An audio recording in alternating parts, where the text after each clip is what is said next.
capable of taking that game over. Since you won, does it matter that the bench got outscored 32-0 and your bench only took 3 shots all night? Does it matter? Well, we knew it was going to be one of these kind of games for us tonight. Things didn't go well for our bench coming off, and we never got in a rhythm, and their bench was real aggressive, and we had to go back with our starters.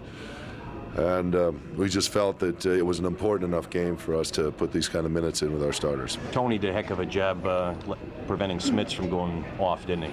Yeah, he got around in front of them and played the post well. He was active. It hurt them on the other end of the floor as Tony was able to do some things at the other end. And we were fortunate tonight. They didn't shoot well.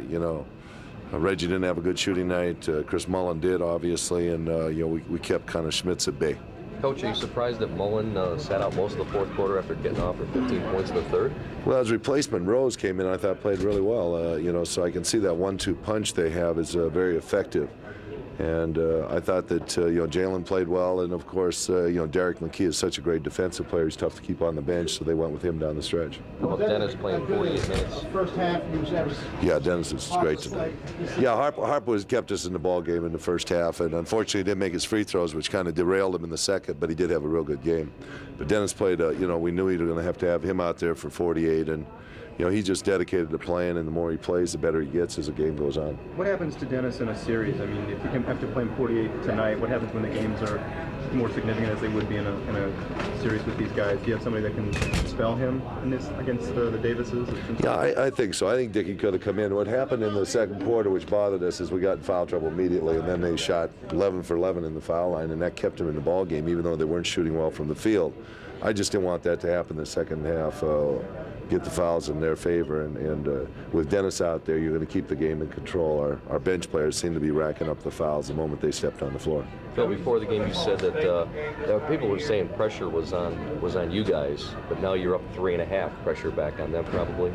Well, pressure really wasn't on us. We had the lead. We know who we are as a basketball club. And, in the end, as a challenger, a gameful challenging team. And I think it's not a statement game, but it does set up our next meeting in the United Center as really the key game because, obviously, nothing's done until it's over in this league. And even a short streak like we've had here, or a lead like we have, is not something that will stand forever. We know we have to play ahead of this.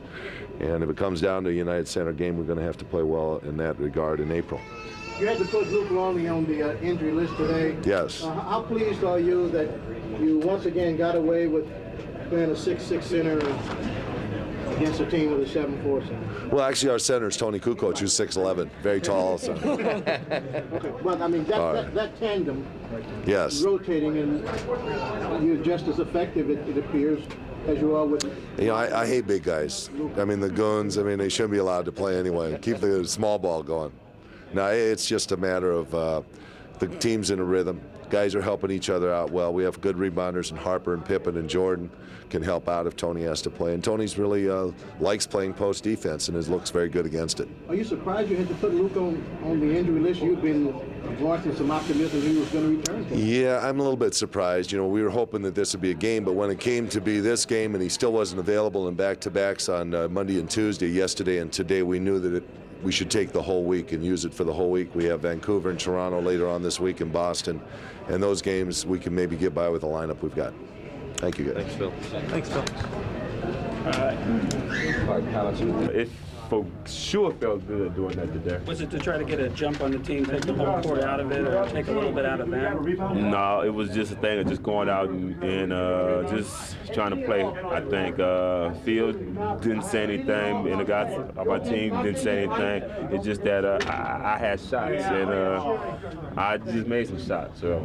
How about, the bench? Your bench didn't get as many opportunities. Was that part of it? Well, our bench didn't really touch the ball.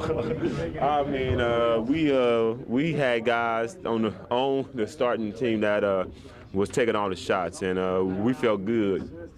So we just played, and even though our bench didn't help us on the offensive end, they was solid on the defensive end, I think. Was that a sign of how important you viewed the game as all the starters came out? Bro, we for sure felt this was a very big ball game for our basketball team. We definitely know that they are a team that's going to be around, and so we came out and played a very solid game today. Just like a little reminiscent of Cleveland or early Clippers for you tonight? For a half, anyway. I was dreaming. Dreaming of those days? I was just dreaming. I was just floating around. I was just out there floating, just shooting the basketball and saying, damn, I need to do this more often. Think you were 10 years younger? No, 2 probably. Hey, Ron, looking back on the game, and the last few games, actually, you guys have gone up against San Antonio, David Robinson, you know, tonight with Smith, gone up against some of the bigger centers in the league, and yet you've had Luke on the injured list. Your team's really stepped to the forefront, you know, especially like Kukoc tonight. Can you talk a little bit about that? Well, we know that we don't have size. Luke, for sure, give our team size, and we don't have Luke. It means that we must fly around and just do things. We've been a very good defensive team for the last 2-3 years, so we know the job that we have to do, and just going out there and just trying to play basketball. And if a guy needs help, he will definitely get help, I think. So it's been fun. What kind of things are separating the Bulls from the Pacers right now? I don't know. I don't know. They said that this was a big ball game for just them, but we felt that this was a large game too, and we just was going out and just playing the game that our team know how to play. I mean, we're a good defensive team, and if you're gonna be a good defensive team, you have to play hard. They're a good home team, and we're a good team. And we came here tonight to show folks that we are the best basketball team. And so it's not going to take anything down from just that team that they have over there. It's just that we're trying to prove that we are the best basketball team. We going out playing. Everybody else must have. Well, you won this one despite the fact your bench got outscored. Your bench got outscored 32-0, which in the NBA is virtually unheard of, and you still win. Yeah, I mean, Phil kind of stuck to the starting five pretty much the game, and the second team never really got in there to give us any output. And you know, I don't think that's going to happen too often, but you know, he rode our shoulders pretty much the whole game, and we were able to come through. You played last night, and even though some of you rested in the fourth quarter, it looked like they were the more tired team in the fourth quarter. I didn't evaluate it that way. I mean, you know, our defense was really strong. We felt like they didn't have a rhythm all game long, and I think our defense had a lot to do with that. And when it came to the fourth quarter, you know, we had a better rhythm on the defensive end than they did on the offensive end. Michael, was this a statement game this time of the season coming down the stretch? I think it was a confidence builder. You know, if that can be considered a statement game, then that's what it is. I think, you know, we came here and proved that we can win here, and if we have to play this team somewhere down the road, then certainly we know we're capable. So, you know, it was a big lift after what happened last time we were here. I mean, you know, we came in and, you know, basically did our job. Without Luke, again, you're looking for someone to play Smits, and you know, Tony seemed to step up and do a very good job tonight. I think Tony did a good job. I think he confused him. You know, he had him looking to see where the double team was coming. He was fronting him. I think Tony did a heck of a job playing him, and you know, I think that's something that we've been able to is compromise and find ways to win. Michael, did you expect Reggie to go into the post to Rick on that last possession that you blocked and stole? Well, I think I expected Reggie to pop out to get the ball, so I tried to deny him the ball. And he was setting a screen on Tony, which I had to help out a little bit, and he got the ball. And I anticipated the pass perfectly. I didn't think he looked aggressively for his shot. So, you know, I think they were trying to get a quick two-pointer and then possibly foul and, you know, get a timeout. What about Dennis playing the whole 48? That was pretty good. Hey, Dennis has done a man's type of job in there for us. I mean, he's really plugging up the middle for us pretty well, and he loves it. I think he loves the challenge of playing 48 minutes, and I think it keeps him going to bed at night, so we don't have to worry about him, you know, hanging out. How crucial was Harper's first half? 15 uncharacteristic, 15 points. Hey, Harp came in, and I think he picked up where he left off in San Antonio, where he aggressively looked for his shot, and he took it to Mark Jackson quite a bit, and I think that was a big lift because you know, we really didn't have too much of other scoring in the first half other than he and myself, and Scotty had a tough time getting his rhythm early, but you know, Harper, I think people tend to forget, you know, he was a major scorer in this league, and he has confidence, and once he gets the rhythm, he can get it going. Michael, the contenders in the East, are the Pacers a team you expect to see deep in the playoffs? Sure, they very well can be. I mean, they're capable. They played well all season long. They got qualified players. They got a good, strong bench. So I mean, I think the confidence that they have is that they can go deep into the playoffs. So I mean, we may have to face this team. Michael, when was the last time you played in a game at the bench at no points, no rebounds, no assists? I don't think I've ever.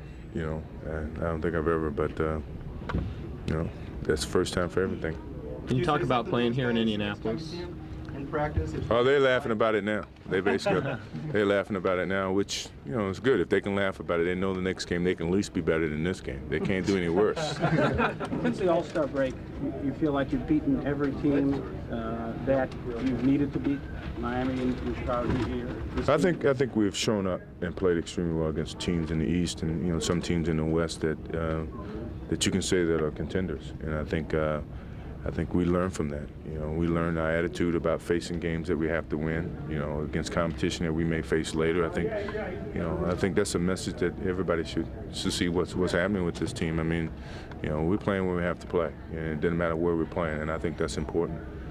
Can you talk about your games here in Indianapolis over the years? You made your comeback here. You've had a lot of big games against Ironically, this is very similar to my comeback. 2 days earlier, 17 games left in this season. It's very similar, ironically. But I've had some good games. I've had some bad games, and I have good memories and I have bad memories. So I mean, that's you can say that about a lot of places, but you never know. You think it's your last regular season win here? You never know. Michael, when you see traffic blocked off at the hotel and people touching the bus, I mean, you feel like they're trying to savor these last, if it is in fact the last run, you feel like they're trying to savor it? I think that's been the feeling of people, not just this year, but last year too. I think we've kind of gotten gotten to be where we're pretty much on stage, and people have tried to savor the moment, knowing that at any time this can be taken away. And I think that's good. I think you should live for the moment. You should enjoy things that are happening now, because tomorrow you never know what may happen. And is that how you feel? Sure, exactly. I'm enjoying the moment. This building's been pretty good. Good. It's an old building. I like old buildings. Michael, when I interviewed Shaq and Kobe, Eddie, so they all says it's really important to get title this year before you may retire. It's like you got the first title before Magic retired. So how do you react to their challenge? Well, I mean, whoever thinks that I'm pretty sure a lot of people want to win the title. Well, this team is still intact. I think that means a lot more. But believe me, if anybody wins the title, they're going to see that.